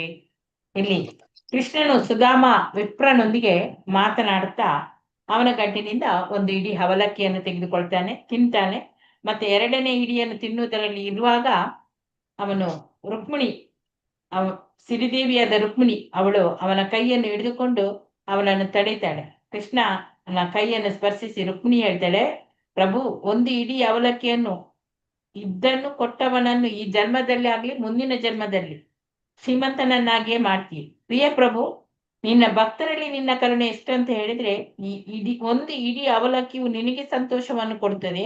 ನಿನ್ನ ಸಂತೋಷವು ಆ ಭಕ್ತನಿಗೆ ಈ ಜನ್ಮದಲ್ಲಿಯೂ ಅಥವಾ ಮುಂದಿನ ಜನ್ಮದಲ್ಲಿಯೂ ಶ್ರೀಮಂತಿಕೆಯ ಭರವಸೆಯನ್ನು ಕೊಡ್ತದೆ ಅಂತ ಹೇಳ್ತಾಳೆ. ಕೃಷ್ಣನಿಗೆ ಪ್ರೀತಿ ಮತ್ತು ಭಕ್ತಿಗಳಿಂದ ಆಹಾರವನ್ನು ಸಮರ್ಪಿಸಿ ಅವಳು ಕೃಷ್ಣನು ಸಂತೋಷಪಟ್ಟು ಅದನ್ನು ಸ್ವೀಕರಿಸಿದಾಗ ಸಿರಿದೇವಿಯಾದ ರುಕ್ಮಿಣಿ ದೇವಿಯು ತುಂಬಾ ಎಷ್ಟು ಅಭಾರಿಯಾಗ್ತಾಳೆ ಅಂದ್ರೆ, ಭಕ್ತನ ಮನೆಯನ್ನು ಪ್ರಪಂಚದ ಅತ್ಯಂತ ಶ್ರೀಮಂತ ಮನೆಯನ್ನಾಗಿ ಮಾಡಲು ಅವಳೇ ಅಲ್ಲಿಗೆ ಹೋಗ್ತಾಳೆ. ನಾರಾಯಣನಿಗೆ ಸಮೃದ್ಧಿಯಾಗಿ ನೈವೇದ್ಯವನ್ನು ಮಾಡಿದ್ರೆ ಶ್ರೀದೇವಿಯಾದ ಲಕ್ಷ್ಮಿಯು ತಾನೇ ಅರ್ಪಿಸಿದವರ ಮನೆಯಲ್ಲಿ ಅತಿಥಿ ಆಗ್ತಾಳೆ. ಆ ಮನೆ ಆಗ ಶ್ರೀಮಂತವಾಗ್ತದೆ. ಬ್ರಾಹ್ಮಣ ವಿದ್ವಾಂಸನಾದ ಸುಧಾಮ ಆ ರಾತ್ರಿಯನ್ನು ಕೃಷ್ಣನ ಮನೆಯಲ್ಲೇ ಕಳೀತಾನೆ. ಅಲ್ಲಿದ್ದಾಗ ಅವನಿಗೆ ತಾನು ವೈಕುಂಠ ಲೋಕದಲ್ಲಿ ಇದ್ದೇನೆ ಅಂತೇಳಿ ಅನಿಸ್ತದೆ. ಅವನು ವಾಸ್ತವವಾಗಿ ವೈಕುಂಠದಲ್ಲೇ ಇದ್ನು. ಯಾಕೆಂದ್ರೆ ಆದಿನಾರಾಯಣನಾದ ಕೃಷ್ಣನು ಸಿರಿದೇವಿಯಾದ ರುಕ್ಮಿಣಿ ದೇವಿ ಇರುವಂತಹ ಸ್ಥಳ ಅದು ಆಧ್ಯಾತ್ಮಿಕ ಲೋಕವಾದ ವೈಕುಂಠಕ್ಕಿಂತ ಆ ಲೋಕಕ್ಕಿಂತ ಬೇರೆ ಅಲ್ಲ. ಹೀಗೆ ಬ್ರಾಹ್ಮಣ ವಿದ್ವಾಂಸನು ಆ ಸುಧಾಮನನ್ನು ವಿದ್ವಾಂಸನಾದ ಸುಧಾಮ ಅವನು ಕೃಷ್ಣನ ಅರಮನೆಯಲ್ಲಿದ್ದಾಗ ಕೃಷ್ಣನಿಂದ ಗಣನೀಯವಾದದ್ದು ಏನೂ ದೊರೆತಂತೆ ಅವನಿಗೆ ಕಾಣಲಿಲ್ಲ. ಅವನು ಕೃಷ್ಣನಿಂದ ಏನನ್ನೂ ಕೇಳಲಿಲ್ಲ. ಮರುದಿನ ಅವನು ಮನೆಗೆ ಹೋಗ್ತಾನೆ. ಆಗ ದಾರಿಯುದ್ದಕ್ಕೂ ಕೃಷ್ಣನು ತನ್ನನ್ನು ಬರಮಾಡಿಕೊಂಡ ರೀತಿಯನ್ನು ಕುರಿತೇ ಯೋಚಿಸ್ತಾನೆ. ದಿವ್ಯ ಆನಂದದಲ್ಲಿ ಅವನು ಮೈ ಮರಿತಾನೆ. ಮನೆಯನ್ನು ತಲುಪುವವರೆಗೂ ಕೂಡ ಅವನಿಗೆ ಆ ಕೃಷ್ಣನ ರೀತಿಗಳನ್ನು ಸ್ಮರಿಸಿಕೊಳ್ತಾ ಇದ್ನು. ಅಲ್ಲಿ ಮತ್ತೆ ಅವನು ಆ ಪ್ರಭುವನ್ನು ನೋಡಿದ್ರಿಂದ ಅವನಿಗೆ ಅದು ಬಹಳ ಸಂತೋಷ ಆಯ್ತು. ಆಮೇಲೆ ಬ್ರಾಹ್ಮಣನು ಈ ರೀತಿ ಯೋಚಿಸ್ತಾನೆ, ಏನಂದ್ರೆ ಬ್ರಾಹ್ಮಣರಲ್ಲಿ ಬಹು ವಿಶ್ವಾಸ ಇದೆ ಕೃಷ್ಣನಿಗೆ. ಅಂತವನನ್ನು ನೋಡುವುದೇ ನನ್ಗೆ ತುಂಬಾ ಸಂತೋಷ. ಅಂದ್ರೆ ಬ್ರಾಹ್ಮಣ ಸಂಸ್ಕೃತಿ ಅಂದ್ರೆ ಕೃಷ್ಣನಿಗೆ ತುಂಬಾ ಪ್ರೀತಿ, ಅವನೇ ಪರಬ್ರಹ್ಮನ್. ಆದ್ರೂ ಬ್ರಾಹ್ಮಣನಲ್ಲಿ ವಿಶ್ವಾಸದಿಂದ ನಡೆದುಕೊಳ್ತಾನೆ. ಸಿರಿದೇವಿಯನ್ನು ಬಿಟ್ಟು ಬೇರೆ ಯಾರನ್ನು ತನ್ನ ಎದೆಗೆ ಅವನು ಅಲಂಘಿಸಿಕೊಳ್ಳುವುದಿಲ್ಲ. ಆದ್ರೂ ಅವನಿಗೆ ಬ್ರಾಹ್ಮಣರು ಎಂದ್ರೆ ಎಷ್ಟು ಗೌರವ ಎಂದ್ರೆ ನನ್ನಂತಹ ಬಡ ಬ್ರಾಹ್ಮಣನನ್ನು ಅವನು ಎದೆಗೆ ಆಲಂಗಿಸಿಕೊಳ್ತಾನೆ. ಬಡ ಪಾಪಿ ಬ್ರಾಹ್ಮಣನಾದ ನನಗೂ ಸಿರಿದೇವಿಯ ಏಕೈಕ ಆಶ್ರಯವಾದ ಆ ಪರಮ ಪ್ರಭು ಕೃಷ್ಣನಿಗೂ ಎಲ್ಲಿಯ ಹೋಲಿಕೆ? ಆದ್ರೂ ನಾನು ಬ್ರಾಹ್ಮಣನಾದ್ರಿಂದ ಹೃತ್ಪೂರ್ವಕವಾದ ಸಂತೋಷದಿಂದ ಅವನನ್ನು ತನ್ನ 2 ದಿವ್ಯ ಬಾಹುಗಳಿಂದ ನನ್ನನ್ನು ಆಲಂಗಿಸಿದ್ದಾನೆ. ಅವನಿಗೆ ನನ್ನಲ್ಲಿ ಎಷ್ಟು ಕರುಣೆ ತೋರಿದ್ದಾನೆಂದ್ರೆ ಸಿರಿದೇವಿಯು ಮಲಗಿಕೊಳ್ಳುವ ಮಂಚದ ಮೇಲೆಯೇ ನನ್ನನ್ನು ಕೂಡಿಸಿದ್ದಾನೆ. ನನ್ನನ್ನು ತನ್ನ ಸ್ವಂತ ಸೋದರನಂತೆ ಕಾಣ್ತಾನೆ. ಅಲ್ಲದೆ ನನಗೆ ಮಾಡಿದ ಉಪಕಾರವನ್ನು ನಾನು ಯಾವ ರೀತಿಯಲ್ಲಿ ಮೆಚ್ಚಿಕೊಳ್ಳಿ? ನನಗೆ ಆಯಾಸವಾದಾಗ ಸಿರಿದೇವಿಯಾದ ಶ್ರೀಮತಿ ರುಕ್ಮಿಣಿ ದೇವಿಯು ತಾನೇ ಸ್ವತಃ ತನ್ನ ಕೈಯಲ್ಲಿ ಚಾಮರವನ್ನು ಹಿಡಿದು ಗಾಳಿಯನ್ನು ಹಾಕಲಿಕ್ಕೆ ಪ್ರಾರಂಭಿಸಿದ್ರು. ಕೃಷ್ಣನ ಪ್ರಥಮ ಪತ್ನಿಯವಳು. ಅವಳು ತನ್ನ ಉನ್ನತ ಸ್ಥಾನವನ್ನು ಪರಿಗಣಿಸಲೇ ಇಲ್ಲ. ದೇವೋತ್ತಮ ಪರಮ ಪುರುಷನೇ ಬ್ರಾಹ್ಮಣನಲ್ಲಿ ಅವನಿಗಿರುವ ಪೂಜ್ಯ ಭಾವದಿಂದ ಅವನು ಸೇವೆಯನ್ನು ಮಾಡ್ತಾ ಇದ್ದ. ನನ್ನ ಕಾಲುಗಳನ್ನು ಒತ್ತಿ ತನ್ನ ಕೈಗಳಿಂದಲೇ ನನಗೆ ಆಹಾರವನ್ನು ಕೊಟ್ಟಿದ್ದಾನೆ. ಮತ್ತೆ ನನ್ನನ್ನು ಕೂಡ ಪೂಜಿಸಿದ್ದಾನೆ. ಸ್ವರ್ಗಲೋಕಗಳಿಗೆ ಏರಬೇಕೆಂದು ಬಯಸಿ ಅಥವಾ ಮುಕ್ತಿಯನ್ನು ಬಯಸಿ, ಇಲ್ಲವೇ ಪ್ರಾಪಂಚಿಕ ಶ್ರೀಮಂತಿಗೆ ಅಲ್ಲಿ ಪರಿಪೂರ್ಣ ಯೋಗ ಶಕ್ತಿಯನ್ನಾಗ್ಲಿ ಬಯಸಿ ವಿಶ್ವದಲ್ಲಿ ಪ್ರತಿಯೊಬ್ಬರು ಕೂಡ ಕೃಷ್ಣನ ಚರಣ ಕಮಲಗಳನ್ನು ಪೂಜಿಸ್ತಾರೆ. ಆದ್ರೂ ಇಲ್ಲಿ ಪ್ರಭು ನನ್ನ ವಿಷಯದಲ್ಲಿ ಎಷ್ಟು ಕರುಣೆಯನ್ನು ತೋರಿದ ಎಂದರೆ ನನಗೆ 1 ಕಾಸನ್ನು ಕೊಡ್ಲಿಲ್ಲ. ಅತಿ ಬಡವನಾದ ನನಗೆ ಸ್ವಲ್ಪ ಹಣ ಬಂದ್ರೆ ಅಹಂಕಾರ ಬಂದು ಪ್ರಾಪಂಚದ ಆ ಸಂಪತ್ತಿನ ಹುಚ್ಚು ಹಿಡಿದು ಅವನನ್ನು ಮರೆತು ಬಿಡ್ಬೋದು ಅಂತೇಳಿ ಅವನಿಗೆ ಗೊತ್ತು. ಆದ ಕಾರಣ ನಂಗೆ ಏನನ್ನು ಕೊಡ್ಲಿಲ್ಲ. ಬ್ರಾಹ್ಮಣ ಸುಧಾಮನ ಮಾತು ಸರಿಯಾದದೆ. ಬಡವನಾಗಿದ್ದ, ಪ್ರಾಪಂಚಿಕ ಸಂಪತ್ತಿಗಾಗಿ ಪ್ರಭುವಿನ ವರವನ್ನು ಬೇಡಿ ಹೇಗೋ ಅಲ್ಲಿ ಪ್ರಾಪಂಚಿಕ ಶ್ರೀಮಂತನಾದ ಸಾಮಾನ್ಯ ಮನುಷ್ಯನು ಕೂಡಲೇ ಪ್ರಭುವನ್ನು ತನಗೆ ಮಾಡಿದ ಉಪಕಾರವನ್ನು ಅವನು ಮರೀತಾನೆ. ಆದುದರಿಂದಲೇ ಭಕ್ತನನ್ನು ಪರಿಶೀಲಿಸಿದ ನಂತರವೇ ಪ್ರಭು ಶ್ರೀಮಂತಿಕೆಯನ್ನು ಕೊಡ್ತಾನೆ. ನವಶಿಷ್ಯನಾದ ಭಕ್ತನು ಬಹು ಶ್ರದ್ಧೆಯಿಂದ ಪ್ರಭುವಿನ ಸೇವೆಯನ್ನು ಮಾಡಿ ಪ್ರಾಪಂಚಿಕ ಸಂಪತ್ತನ್ನು ಬಯಸಿದ್ರೆ ಪ್ರಭು ಅವನಿಗೆ ಅದನ್ನು ದೊರೆಯುವಂತೆ ಮಾಡ್ತಾನೆ. ಈ ರೀತಿ ಬ್ರಾಹ್ಮಣ ಯೋಚಿಸುತ್ತಾ ವಿದ್ವಾಂಸ ಅವನು ತನ್ನ ಮನೆಯನ್ನು ತಲುಪ್ತಾನೆ. ಅಲ್ಲಿ ಎಲ್ಲ ಅಚ್ಚರಿಗೊಂಡಂತೆ ಕಾಣ್ತದೆ. ಎಲ್ಲವೂ ಬದಲಾಗಿದೆ. ಅವನ ಗುಡಿಸಲು ಬದಲಾಗಿದೆ. ಬಹು ಬೆಲೆ ಬಾಳುವ ರತ್ನಗಳು ಮತ್ತು ಆಭರಣಗಳಿಂದ ಮಾಡಿದಂತ ಅರಮನೆಗಳು, ರತ್ನಗಳು, ಆಭರಣಗಳೆಲ್ಲ ಸೂರ್ಯನಂತೆ, ಚಂದ್ರನಂತೆ ಮತ್ತು ಅಗ್ನಿಯ ಕಿರಣಗಳಂತೆ ಅದು ಹೊಳೆಯುತ್ತಿತ್ತು. ದೊಡ್ಡ ಅರಮನೆ ಇದ್ದದ್ದು ಮಾತ್ರವಲ್ಲ, ಅವುಗಳ ಮಧ್ಯೆ ಸುಂದರವಾಗಿ ಅಲಂಕೃತವಾಗಿದ್ದ ಉಪವನಗಳು ಕೂಡ ಇದ್ದವು. ಅವುಗಳಲ್ಲಿ ಸ್ಫುರದ್ರೂಪಿಯಾದ ಸ್ತ್ರೀ ಪುರುಷರುಗಳೆಲ್ಲ ಓಡಾಡ್ತಿದ್ರು. ಆ ಉಪವನಗಳಲ್ಲಿ ಕಮಲದ ಹೂಗಳು ಎಲ್ಲ ತುಂಬಿ ಸುಂದರವಾದ ಒಂದು ಕೊಳಗಳು ಕೂಡ ಇದ್ದವು. ಹಲವು ವರ್ಣಗಳ ಪಕ್ಷಿಗಳ ಗುಂಪುಗಳು ಇದ್ದವು. ತನ್ನ ವಾಸಸ್ಥಳದ ಈ ಅದ್ಭುತ ಬದಲಾವಣೆಯನ್ನು ನೋಡಿ ಬ್ರಾಹ್ಮಣನಿಗೆ, ಇಂತಹ ಬದಲಾವಣೆಗಳನ್ನು ನಾನು ಹೇಗೆ ನೋಡ್ತಾ ಇದ್ದೇನೆ? ಈ ಸ್ಥಳ ನನಗೆ ಸೇರಿದೆಯಾ ಅಥವಾ ಬೇರೆಯವರದ? ಇದು ನಾನು ವಾಸಿಸುತ್ತಿದ್ದ ಸ್ಥಳವಾ? ಅಥವಾ ಈ ಅದ್ಭುತ ಬದಲಾವಣೆ ಹೇಗೆ ಆಯಿತು ಅಂತೇಳಿ ಅವನಲ್ಲೇ ಅವನು ಯೋಚಿಸ್ತಾನೆ. ಬ್ರಾಹ್ಮಣ ವಿದ್ವಾಂಸನು ಇದನ್ನು ಕುರಿತು ಯೋಚಿಸುತ್ತಿದ್ದಾಗ ದೇವತೆಗಳ ಲಕ್ಷಣಗಳಲ್ಲಿದ್ದ ಸುಂದರ ಸ್ತ್ರೀ ಪುರುಷರ ಒಂದು ಗುಂಪು ಸಂಗೀತಗಾರರ ವೃಂದದೊಡನೆ ಬಂದು ಅವನಿಗೆ ಸ್ವಾಗತ ಮಾಡ್ತದೆ. ಎಲ್ಲರೂ ಮಂಗಳ ಗೀತೆಗಳನ್ನ ಆಡ್ತಿದ್ರು. ತನ್ನ ಪತಿ ಬಂದ ಅಂತ ಹೇಳಿ ಆ ಸುದ್ದಿ ಕೇಳಿ ಬ್ರಾಹ್ಮಣನ ಪತ್ನಿಗೆ ತುಂಬಾ ಸಂತೋಷ ಆಗ್ತದೆ. ಅವಳು ಆತುರಾತುರವಾಗಿ ಮರಮನೆಯಿಂದ ಹೊರಗೆ ಬಂದು ಬ್ರಾಹ್ಮಣನ ಪತ್ನಿ ಬರ್ತಾಳೆ. ಅವಳು ಎಷ್ಟು ಸುಂದರವಾಗಿದ್ಲು ಅಂತ ಹೇಳಿದ್ರೆ ಅವನನ್ನು ಸ್ವಾಗತಿಸಲು ಸಿರಿದೇವಿಯೇ ಬಂದ ಹಾಗೆ ಆಯ್ತು. ಗಂಡನನ್ನು ತನ್ನೆದುರಿಗೆ ಕಾಣುತ್ತಲೇ ಅವಳ ಕಣ್ಣುಗಳಿಂದ ಆನಂದ ಬಾಷ್ಪಗಳು ಬಂದವು. ಆಮೇಲೆ ಅವಳ ಕಂಠ ಬಿಗಿದು ಗಂಡನೊಡನೆ ಮಾತನಾಡ್ಲಿಕ್ಕೆ ಆಗುದಿಲ್ಲ. ಹರ್ಷೋನ್ಮಾದದಲ್ಲಿ ಅವಳ ಕಣ್ಣುಗಳನ್ನು ಮುಚ್ಚಿಕೊಳ್ತಾಳೆ. ಬಹು ಪ್ರೇಮದಿಂದ ಅವಳು ಅವನಿಗೆ ತಲೆ ಬಾಗ್ತಾಳೆ. ಅವನನ್ನು ಆಲಂಗಿಸಿಕೊಳ್ಳಬೇಕೆಂದು ಯೋಚಿಸ್ತಾಳೆ. ಬಂಗಾರದ ಹಾರ ಮತ್ತು ಆಭರಣಗಳನ್ನು ಅವಳು ಧರಿಸಿ ಅಲಂಕೃತ ಆಗಿದ್ದಳು. ಸೇವಕಿಯರ ಮಧ್ಯೆ ನಿಂತಿದ್ದ ಅವಳು ವಿಮಾನದಿಂದ ಇಳಿಯುತ್ತಿದ್ದ ದೇವತೆಯಾಗಿ ಕಾಣ್ತಾಳೆ. ತನ್ನ ಹೆಂಡತಿ ಇಷ್ಟು ಸುಂದರಿಯಾಗಿರುವುದನ್ನು ಕಂಡು ಬ್ರಾಹ್ಮಣನಿಗೆ ಆಶ್ಚರ್ಯ ಆಗ್ತದೆ. ಒಂದೂ ಮಾತನ್ನು ಆಡದೆ ಬಹು ಪ್ರೀತಿಯಿಂದ ತನ್ನ ಪತ್ನಿಯೊಟ್ಟಿಗೆ ಅರಮನೆಯನ್ನು ಸೇರ್ತಾನೆ. ಅವನು ಅರಮನೆಯನ್ನು ಬ್ರಾಹ್ಮಣನು ಪ್ರವೇಶಿಸಿದಾಗ ಅದು ಮನೆಯಂತಿರದೆ ಸ್ವರ್ಗದ ಅರಮನೆಯಂತೆ ಕಾಣ್ತದೆ. ಅವನಿಗೆ ಸ್ವರ್ಗದ ಅರಸನ ಅರಮನೆಯಂತೆ ಇದ್ದುದನ್ನು ಕಾಣ್ತಾನೆ. ರತ್ನಾಭರಣಗಳಿಂದ ಖಚಿತವಾಗಿದೆ. ಸ್ತಂಭಗಳಿಂದ ಅರಮನೆಯು ಆವೃತವಾಗಿದೆ. ಮಂಚಗಳನ್ನು ದಂತದಿಂದ ಮಾಡಲಾಗಿತ್ತಂತೆ. ಚಿನ್ನ ಆಭರಣಗಳಿಂದ ಎಲ್ಲ ಅಲಂಕಾರ ಆಗಿತ್ತು. ಹಾಸಿಗೆ ಹಾಲಿನ ನೊರೆಯಷ್ಟು ಬೆಳ್ಳಗಿತ್ತು, ಕಮಲದ ಹೂವಿನಷ್ಟು ಮೃದುವಾಗಿತ್ತು. ಬಂಗಾರದ ಕಂಬಿಗಳಿಂದ ಚಾಮರಗಳೆಲ್ಲ ಇಳಿ ಬಿದ್ದಿದ್ದವು. ಹಾಗೆ ಆ ಕಮಲದ ಹೂವಿನಂತೆ ಮೃದುವಾಗಿದ್ದ ಸುಪ್ಪತ್ತಿಗೆ, ಅದರಲ್ಲಿದ್ದ ಚಿನ್ನದ ಸಿಂಹಾಸನಗಳು ಕೂಡ ಇದ್ದವು. ಎಲ್ಲಾ ಕಡೆಯಲ್ಲಿ ಕೂಡ ಸುತ್ತಲೂ ಮುತ್ತಿನ ಕುಚ್ಚುಗಳಿದ್ದ ಮಕ್ಮಾಲ್ ಮತ್ತು ರೇಷ್ಮೆಗಳ ಮೇಲ್ಚಾಪರಗಳು ಕೂಡ ಇದ್ದವು. ಈ ಕಟ್ಟಡ ಬಹು ಸೊಗಸಾದ ಮತ್ತು ಪಾರದರ್ಶಕವಾದ ಅಮೃತ ಶಿಲೆಯ ಆಸ್ತಿ ಭಾರದ ಮೇಲೆ ಅದು ನಿಂತಿತ್ತು. ಅರಮನೆಯಲ್ಲಿದ್ದ ಸ್ತ್ರೀಯರೆಲ್ಲ ಬೆಲೆಬಾಳುವ ಒಡವೆಗಳಿಂದ ಮಾಡಿದ ದೀಪಗಳನ್ನು ಕೊಂಡೊಯ್ತಿದ್ರು. ಜ್ಯೋತಿಗಳು, ಒಡವೆಗಳು ಸೇರಿ ಆಶ್ಚರ್ಯಕರವಾಗುವಷ್ಟು ಪ್ರಕಾಶಮಾನವಾದ ಬೆಳಕು ಇದು ಉಂಟಾಗಿತ್ತು. ತನ್ನ ಸ್ಥಿತಿಯ ಬದಲಾವಣೆಗೆ ಶ್ರೀಮಂತಿಕೆ ಲಭ್ಯವಾದುದನ್ನು ಕಂಡು ಇದ್ದಕ್ಕಿದ್ದಂತೆ ಆದ ಈ ಬದಲಾವಣೆಗೆ ಕಾರಣ ಬ್ರಾಹ್ಮಣನಿಗೆ ತಿಳಿಯಲಿಲ್ಲ. ಅವನು ಬಹು ಗಂಭೀರವಾಗಿ ಇದು ಹೇಗೆ ಆಯಿತು ಅಂತ ಹೇಳಿ ಅದನ್ನೇ ಚಿಂತನೆ ಮಾಡ್ಲಿಕ್ಕೆ ಪ್ರಾರಂಭಿಸ್ತಾನೆ. ಹೀಗೆ ಯೋಚಿಸ್ತಾನೆ, ನನ್ನ ಜೀವನ ಪ್ರಾರಂಭದಿಂದ ನಾನು ದಟ್ಟ ದರಿದ್ರದಲ್ಲೇ ಇದ್ದೇನೆ. ಹೀಗಿರುವಾಗ ಇಂತಹ ಅಪಾರ ಶ್ರೀಮಂತಿಕೆ ಇದ್ದಕ್ಕಿದ್ದಂತೆ ಹೇಗೆ ಬಂತು ನನಗೆ? ಯದುವಂಶ ತಿಲಕನಾದ ನನ್ನ ಸ್ನೇಹಿತ ಕೃಷ್ಣನ ಕೃಪಾಕಟಾಕ್ಷವಲ್ಲದೆ ಬೇರೆ ಯಾವ ಕಾರಣ ಕೂಡ ನನಗೆ ಕಾಣುವುದಿಲ್ಲ. ನಿಶ್ಚಯವಾಗಿ ಇದು ಕೃಷ್ಣನ ಅವ್ಯಾಚ ಕರುಣೆಯ ಉಡುಗೊರೆ. ಪ್ರಭು ಸ್ವಯಂಪೂರ್ಣ ಸಿರಿದೇವಿ ಆ ಪತಿ. ಆದುದರಿಂದ ಅವನಿಗೆ ಇದು ಸದಾ 6 ಶ್ರೀಮಂತಿಕೆಗಳು ಸಂಪೂರ್ಣವಾಗಿರ್ತದೆ. ಅವನು ತನ್ನ ಭಕ್ತರ ಮನಸ್ಸನ್ನು ಅರ್ಥ ಮಾಡಿಕೊಳ್ಳಬಲ್ಲ. ಹಾಗೆ ಅವನು ಭಕ್ತನ ಆಸೆಗಳನ್ನು ಎಲ್ಲವನ್ನೂ ಸಮೃದ್ಧವಾಗಿ ಪೂರೈಸುತ್ತಾನೆ. ಇಲ್ಲಿ ನಡೆದಿರುವುದನ್ನೆಲ್ಲ ನನ್ನ ಸ್ನೇಹಿತ ಕೃಷ್ಣನು ಮಾಡಿದ್ದು. ಶ್ಯಾಮಸುಂದರನಾದ ನನ್ನ ಗೆಳೆಯ ಕೃಷ್ಣನು ಸಮುದ್ರವನ್ನೇ ನೀರಿನಿಂದ ತುಂಬಿ ಬಿಡುತ್ತಾನೆ. ಮೇಘಕ್ಕಿಂತ ಉದ್ದಾರನಾದವನು. ಹಗಲಿನಲ್ಲಿ ರೈತನಿಗೆ ತೊಂದರೆಯಾಗದಂತೆ ಮೇಘವನ್ನು ತಂದು ತೃಪ್ತಿಪಡಿಸ್ಲಿಕ್ಕೆ ಅವನು ಏನ್ ಮಾಡ್ತಾನೆ, ಮೇಘವನ್ನು ತಂದು ಮತ್ತೆ ಮಳೆಯನ್ನು ವಿಪುಲವಾಗಿ ತರ್ತಾನೆ, ರೈತನಿಗೆ ತೊಂದರೆ ಆಗ್ಬಾರ್ದು ಅಂತೇಳಿ. ಹಾಗೆ ಕೃಷಿಕ ಬೆಳಿಗ್ಗೆ ಎದ್ದಾಗ ಮಳೆ ಸಾಲದು ಎಂದುಕೊಳ್ತಾನೆ.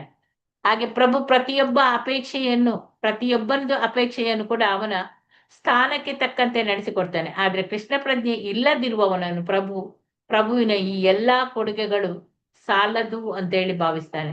ಇದಕ್ಕೆ ಪ್ರತಿಯಾಗಿ ಭಕ್ತನು ಪ್ರಭುವಿಗೆ ಪ್ರೀತಿಯಿಂದ ಸ್ವಲ್ಪವನ್ನು ಕೊಟ್ರೆ ಸಾಕು, ಅದು ಬಹು ದೊಡ್ಡ ಮತ್ತು ಬೆಲೆ ಬಾಳುವ ಉಡುಗೊರೆ ಅಂತೇಳಿ ಭಾವಿಸ್ತಾನೆ. ಒಂದು ಒಳ್ಳೆಯ ಉದಾಹರಣೆ ಅಂತ ಹೇಳಿದ್ರೆ ಇಲ್ಲಿ ಸುಧಾಮ. ಅವನಿಗೆ ಒಂದಿಷ್ಟು ಅವಲಕ್ಕಿಯನ್ನು ಮಾತ್ರ ಕೊಟ್ಟ. ಅದಕ್ಕೆ ಪ್ರತಿಯಾಗಿ ಅವನು ಸ್ವರ್ಗದಂತಹ ಅರಸನ ಶ್ರೀಮಂತಿಕೆಯನ್ನು ಮೀರಿಸುವ ಸಂಪತ್ತನ್ನೇ ಕೊಟ್ಟ. ಭಕ್ತನು ಪ್ರಭುವಿಗೆ ಕೊಡುವುದು ವಾಸ್ತವವಾಗಿ ಪ್ರಭುವಿಗೆ ಬೇಕಾಗಿ ಇರುವುದಿಲ್ಲ. ಅವನು ಸ್ವಯಂಪೂರ್ಣ. ಭಕ್ತನು ಪ್ರಭುವಿಗೆ ಏನನ್ನಾದ್ರೂ ಸಮರ್ಪಿಸಿದರೆ ಅದು ಅವನಿಗೆ ಒಳ್ಳೆಯದನ್ನೇ ಮಾಡ್ತದೆ. ಯಾಕಂದ್ರೆ ಭಕ್ತನು ಪ್ರಭುವಿಗೆ ಕೊಟ್ಟದ್ದು 1 ಲಕ್ಷಗಟ್ಟಲೆ ಪ್ರಮಾಣದಲ್ಲಿ ಅದು ಹಿಂದಿರುಗಿ ಬರ್ತದೆ. ಪ್ರಭುವಿಗೆ ಏನನ್ನಾದ್ರೂ ಸಮರ್ಪಿಸಿದವನಿಗೆ ನಷ್ಟವಾಗುವುದಂತೂ ಇಲ್ಲ. ಲಕ್ಷಾಂತರದಷ್ಟು ಪ್ರಮಾಣದಲ್ಲಿ ಅವನಿಗೆ ಅದು ಹಿಂದಕ್ಕೆ ಬರ್ತದೆ. ಕೃಷ್ಣನಿಗೆ ಅತ್ಯಂತ ಕೃತಜ್ಞತನಾಗಿ ಬ್ರಾಹ್ಮಣನು ಹೀಗೆ ಯೋಚಿಸ್ತಾನೆ, ನನಗೆ ಕೃಷ್ಣನ ಮೈತ್ರಿ ಇರಲಿ ಅಥವಾ ಅವನ ಸೇವೆಯಲ್ಲಿ ನಿರತನಾಗುವಂತೆ ಆಗ್ಲಿ, ಜನ್ಮ ಜನ್ಮಗಳಲ್ಲಿ ಕೂಡ ಸಂಪೂರ್ಣವಾಗಿ ಅವನಿಗೆ ಶರಣಾಗುವಂತೆ ಆಗ್ಲಿ ಅಂತೇಳಿ ಅವನು ಪ್ರಾರ್ಥಿಸ್ತಾನೆ. ಅವನ ಸೇವೆಯನ್ನು ನಾನು ಎಂದು ಮರೆಯಬಾರದು, ಇದೇ ಒಂದು ಆಸೆ ನನ್ನದು. ಈಗ ಅವನ ಪರಿಶುದ್ಧ ಭಕ್ತರ ಸಹವಾಸ ಒಂದೇ ನನಗೆ ಬೇಕಾದದ್ದು. ನನ್ನ ಮನಸ್ಸು ಮತ್ತು ಎಲ್ಲಾ ಚಟುವಟಿಕೆಗಳು ಕೂಡ ಅವನ ಸೇವೆಯಲ್ಲಿ ನಿರತವಾಗಿರಲಿ. ಜನನ ರಹಿತನಾದ ದೇವೋತ್ತಮ ಪರಮ ಪುರುಷ ಕೃಷ್ಣನಿಗೆ ಅನೇಕ ಮಹಾಪುರುಷರು ಅತಿ ಶ್ರೀಮಂತಿಕೆಯಿಂದ ತಮ್ಮ ಸ್ಥಾನಗಳಿಂದ ಉರುಳಿದ್ದಾರೆ ಎನ್ನುವುದು ತಿಳಿದಿದೆ. ಆದ್ದರಿಂದ ಇಲ್ಲಿ ಭಕ್ತನು ಅವನಿಂದ ಶ್ರೀಮಂತಿಕೆಯನ್ನು ಬೇಡಿದ್ರು ಕೆಲವೊಮ್ಮೆ ಪ್ರಭು ಅದನ್ನು ಕೊಡುವುದಿಲ್ಲ. ತನ್ನ ಭಕ್ತರ ವಿಷಯದಲ್ಲಿ ಅವನು ಬಹು ಜಾಗರೂಕತನಾಗಿರ್ತಾನೆ. ಯಾಕಂದ್ರೆ ಭಕ್ತಿಪೂರ್ವಕ ಸೇವೆಯಲ್ಲಿ ಇನ್ನೂ ಅಪ್ರಬುದ್ಧನಾದ ಆ ಭಕ್ತನಿಗೆ ಅಧಿಕ ಶ್ರೀಮಂತಿಕೆ ದೊರೆತರೆ ಅವನು ಭೌತಿಕ ಜಗತ್ತಿನಲ್ಲಿರುವ ಕಾರಣದಿಂದ ಅವನು ತನ್ನ ಸ್ಥಾನದಿಂದ ಅವನು ಪತನ ಕೊಡ್ತಾನೆ. ಅದಕ್ಕಾಗಿ ಪ್ರಭು ಅವರಿಗೆ ಶ್ರೀಮಂತಿಕೆಯನ್ನು ಕೊಡುವುದಿಲ್ಲ. ತನ್ನ ಭಕ್ತರ ವಿಷಯದಲ್ಲಿ ಪ್ರಭುವಿಗಿರುವ ಇದು ನಿಷ್ಕಾರಣ ಕರುಣೆಗೆ ಇದೊಂದು ನಿದರ್ಶನ. ಭಕ್ತನು ಬೀಳ್ಬಾರದು ಎನ್ನುವುದೇ ಅವನ ಮೊದಲನೆಯ ಒಂದು ಕಾಳಜಿ.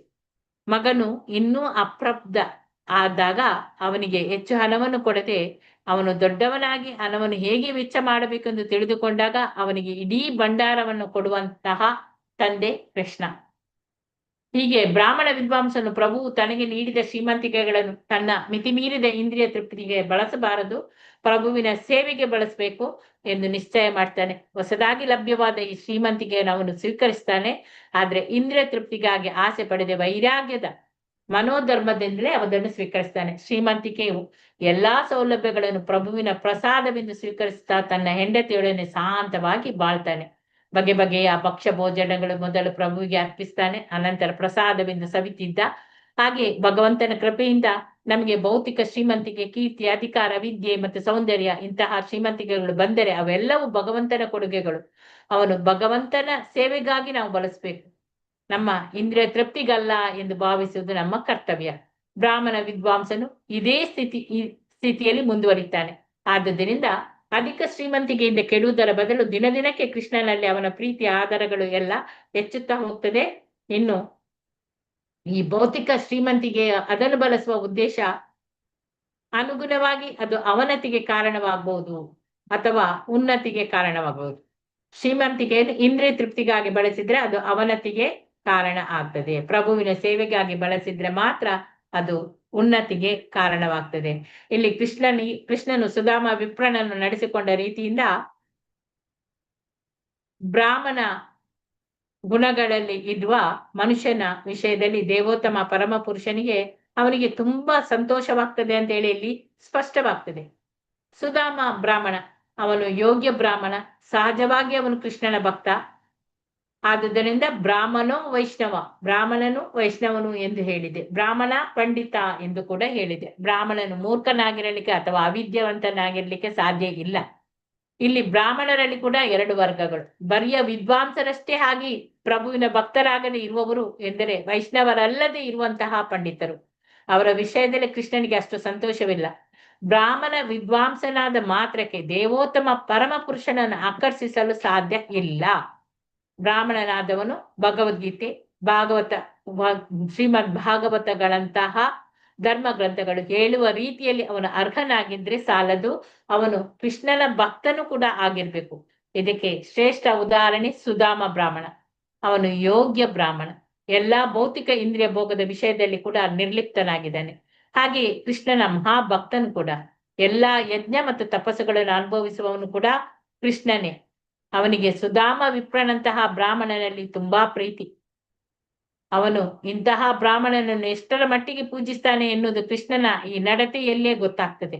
ಆದುದರಿಂದ ಅವನ ಮಾನವ ಪರಿಪೂರ್ಣತೆಯ ಆದರ್ಶ ಸ್ಥಿತಿ ಅದು ಸುಧಾಮನಂತಹ ಬ್ರಾಹ್ಮಣ.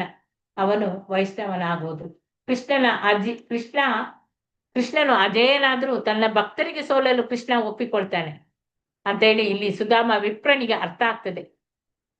ಕೃಷ್ಣನು ತನ್ನ ವಿಷಯದಲ್ಲಿ ಎಷ್ಟು ಕೃಪೆ ತೋರಿಸಿದ ಎನ್ನುವುದು ಕೂಡ ಅವನಿಗೆ ಗೊತ್ತಾಯ್ತು. ಈಗ ಅವನು ಸದಾ ಕೃಷ್ಣನನ್ನು ಕುರಿತು ಧ್ಯಾನಿಸುತ್ತಾ ಯೋಗ ಸಮಾಧಿಯಲ್ಲಿ ಇರ್ತಿದ್ದ. ಕೃಷ್ಣನೊಡನೆ ಸದಾ ಕಾಲವೂ ಇದ್ದು ಈ ಸವಾಸದಿಂದ ಅವನ ಹೃದಯದಲ್ಲಿ ಉಳಿದಿದ್ದ ಈ ಭೌತಿಕ ಕಸ್ಮಲ ಅದೆಲ್ಲ ಕತ್ತಲೆ, ಆ ಕಸ್ಮಲದ ಕತ್ತಲೆ ಸಂಪೂರ್ಣವಾಗಿ ಮಾಯ ಆಗ್ತದೆ.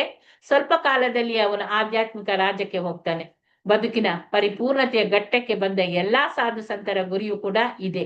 ಸುಧಾಮ ಬ್ರಾಹ್ಮಣ ಮತ್ತು ಕೃಷ್ಣರ ಈ ಚರಿತ್ರೆಯನ್ನು ಕೇಳಿದವರೆಲ್ಲ ಸುಧಾಮನಂತಹ ಬ್ರಾಹ್ಮಣ ಭಕ್ತರಲ್ಲಿ ಕೃಷ್ಣನಿಗೆ ಎಷ್ಟು ಪ್ರೀತಿ ಇದೆ ಎನ್ನುವುದನ್ನು ತಿಳಿದುಕೊಳ್ತಾರೆ. ಆದುದರಿಂದ ಈ ಚರಿತ್ರೆಯನ್ನು ಕೇಳಿದವರೆಲ್ಲ ಸುಧಾಮ ವಿಪ್ರನಂತೆ ಯೋಗ್ಯರಾಗ್ತಾರೆ. ಅವರು ಕೃಷ್ಣನ ಆಧ್ಯಾತ್ಮಿಕ ರಾಜ್ಯಕ್ಕೆ ಹೋಗ್ತಾರೆ ಅಂತ ಹೇಳಿ ಸುಖಮುನಿಗಳು ಹೇಳಿದ್ದಾರೆ. ಸುಧಾಮನಿಗೆ ಶ್ರೀಕೃಷ್ಣನ ಅನುಗ್ರಹ ಎಂಬ 80ನೇ ಅಧ್ಯಾಯದ ಭಕ್ತಿ ವೇದಾಂತ ಭಾವಾರ್ಥವು ಇಲ್ಲಿಗೆ ಮುಗಿಯಿತು. ಹರೇ ಕೃಷ್ಣ ಕೃಷ್ಣ ಕೃಷ್ಣ ಹರೇ ಹರೇ, ಹರೇ ರಾಮ ರಾಮ ರಾಮ ಹರೇ ಹರೇ. ಏನಾದ್ರೂ ಇದ್ರಲ್ಲಿ ಪಾಸ್ಟ್ ಹೇಳಿದಿಲ್ಲ?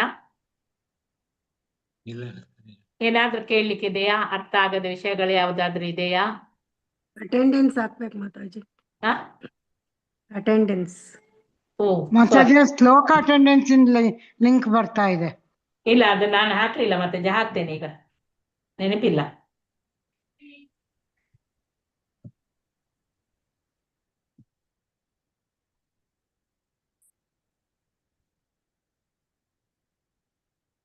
ಧನ್ಯವಾದ ನೆನಪು ಮಾಡಿದಕ್ಕೆ ನಿಮ್ಗೆ.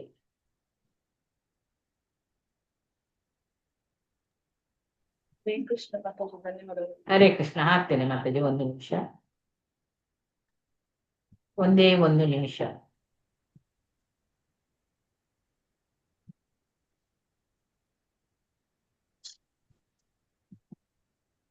ಹರೇ ಕೃಷ್ಣ ಮಾತಾಜಿ, ಧನ್ಯವಾದಗಳು.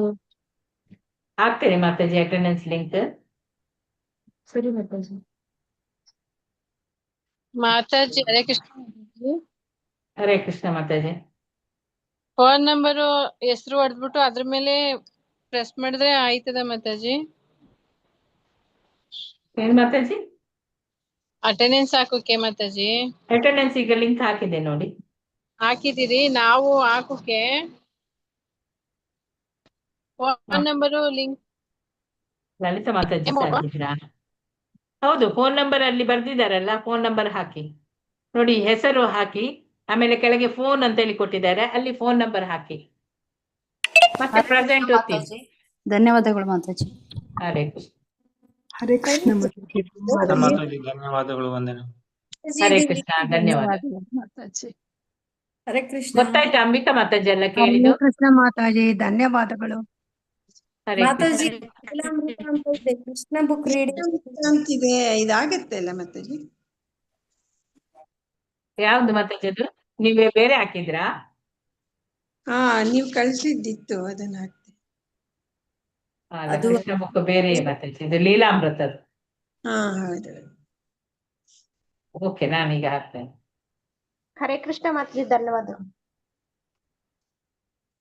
ಹರೇ ಕೃಷ್ಣ ಮಾತಾಜಿ, ಧನ್ಯವಾದಗಳು. ಧನ್ಯವಾದಗಳು ಮಾತಾಜಿ. ಅಲ್ಲಿ ಹೊಡಿಬೇಕಾ ಮಾತಾಜಿ? ಕಾಪಿ ಮಾಡಿ ಇಟ್ಕೊಳ್ಳಿ ಮಾತಾಜಿ ಇದನ್ನು. ಹಾ, ಸೇಮ್ ಇದೆ ಮಾತಾಜಿ. ಸೇಮ್ ಇದು ಬಂತು. ಏನೇ ಇದೆ, ಹೌದು. ಸೇಮೇ. ಅಲ್ಲಿ ಲೀಲಾಮೃತ ಅಂತ ಹೆಸರಿದೆ, ಇದು ಕೃಷ್ಣ. ಇಲ್ಲ, ಕೃಷ್ಣಂದು ಒಂದು ಬೇರೆ ಉಂಟು ಮಾತಾಜಿ, ಅದು ನಾನು ಅವರಿಗೆ ಕಳಿಸಿದ್ದು ಚೇಂಜ್ ಆಗಿದೆ ಅಂತ. ನಿಮಿಷ ನೋಡ್ತೇನೆ.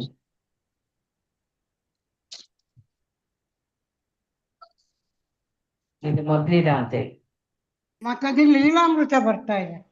ಒಂದ್ ನಿಮಿಷ ಮಾತಾಜಿ, ಪುನಃ ಒಂದು ಕಳಿಸಿದೆ ನೋಡಿ. ಆಯ್ತು. ಪುನಃ ಒಂದು ಕಳಿಸಿದೆ. ಇಲ್ಲ, ಬರ್ಲಿಲ್ಲ. ಬಂದಿಲ್ಲ?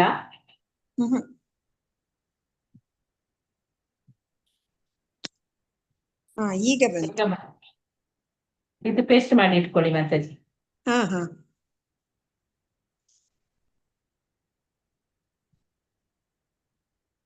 ಮಾತಾಜಿ ಶ್ಲೋಕ ಕ್ಲಾಸಿಂದ ಬಂತು. ಆಯ್ತಲ್ಲ ಮಾತಾಜಿ? ಅಲ್ಲ, ಶ್ಲೋಕ ಕ್ಲಾಸಿಂದ ಬಂತು ಅಟೆಂಡೆನ್ಸ್. ಈಗ ಅಲ್ಲ, ಈಗ ಲೀಲಾಮೃತ ಪುನಃ ಬಂತು. ಹಾಕಿದೆ ಮಾತಾಜಿ. ಇಲ್ಲ, ಲೀಲಾಮೃತ ಬರ್ತಾ ಇದೆ ನೋಡಿ, ಅಲ್ಲಿ 4 ಹೋಗಿದೆ, ಈಗ ಲಾಸ್ಟ್ ಒನ್ ನೋಡಿ. ಇಲ್ಲ ಮಾತಾಜಿ, ಲೀಲಾಮೃತ. ಸ್ಕ್ರೋಲ್ ಮಾಡಿ ಅಂತೆ ಮಾತಾಜಿ.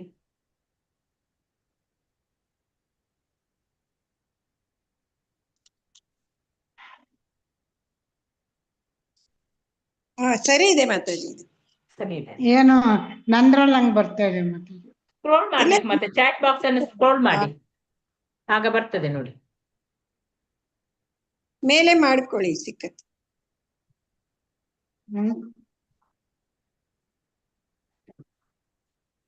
ಬಂದಿದೆ ಮಾತಾಜಿ. ಇವಾಗ ಬಂತು ಮಾತಾಜಿ, ಇವಾಗ ಬಂತು. Okay okay. ಹರೇ ಕೃಷ್ಣ ಮಾತಾಜಿ, ಧನ್ಯವಾದಗಳು. ಹರೇ ಕೃಷ್ಣ.